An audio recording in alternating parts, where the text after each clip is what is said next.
If you've been playing Apex Legends for the past month, you might be wondering, what is tab strafing and how do I do it? Well, tab strafing is a movement technique that allows you to conserve a high amount of your velocity while also changing directions with freedom. So to begin learning how to tab strafe, you want to open your settings menu, go to the keyboard and mouse section, and bind your forward input to either scroll up or scroll down, depending on preference. What I'm about to explain here is very important related to tab strafing, so pay really close attention. After all, you don't want your tab strafes to look like Nathan's. Most people, when they tab strafe, it looks something like this.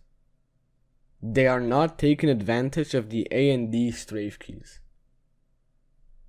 because most people don't know that they actually matter, and here's why they matter when doing a tab strafe. No matter how good you get at tab strafing, you will always lose some momentum while turning your mouse around. Meaning that the best way to maximize your speed in a tab strafe is to actually minimize the amount of mouse movements you have to make.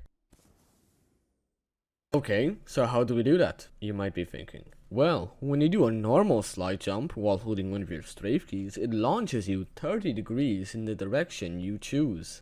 This effect is amplified when you scroll wheel, making it launch you 45 degrees instead of 30. Now, armed with this knowledge, we can determine that the way to obtain the best, smoothest, and most effective tab strafes is by utilizing the 45-degree angles we get from our strafe keys.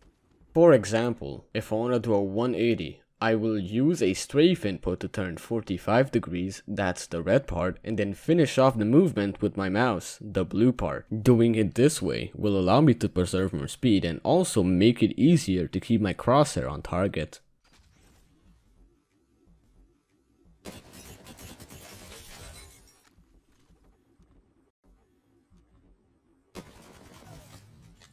Now that you understand how it works, here's different uses of tab strafing and how to execute them. If you've never tab strafed before, start by learning how to do this, because this will allow you to easily understand how to do the other tab strafing mechanics, and it's really useful in, well, any situation you find yourself in that has a jump pad. To do this, you want to start by introducing a strafe input as you're about to double jump. Then, on the frame, or as close as possible to the frame you double jump, you want to start scrolling forward and moving your mouse the direction you are strafing. Now for this one, the timings are a little bit difficult to explain, so I want you to take full advantage of the keyboard inputs and, observe. But the way you do this is, imagine you're doing a 180 slide jump, except when you're turning around, you also hit the jump pad at the same time. And doing this allows you to keep your double jump.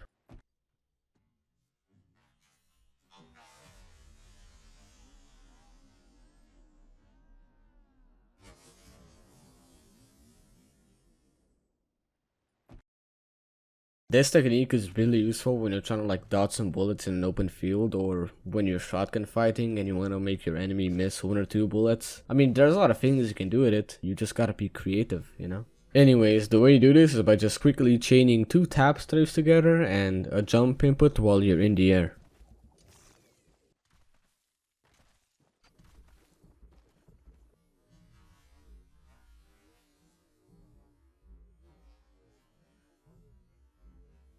Wall hop tab strafes. It's simple, it's in the name. You do a wall hop and then you just tab strafe. There's three modes of this I use. The first one is doing a 270-degree turn for making people miss bullets. The second way I use it is to just get over a wall faster.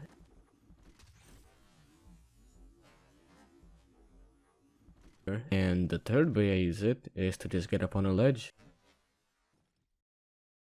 This allows you to go up vertical zip lines really fast with minimal mouse movement, and all you gotta do is just do a super zip jump, tab strafe while holding E and looking slightly upwards.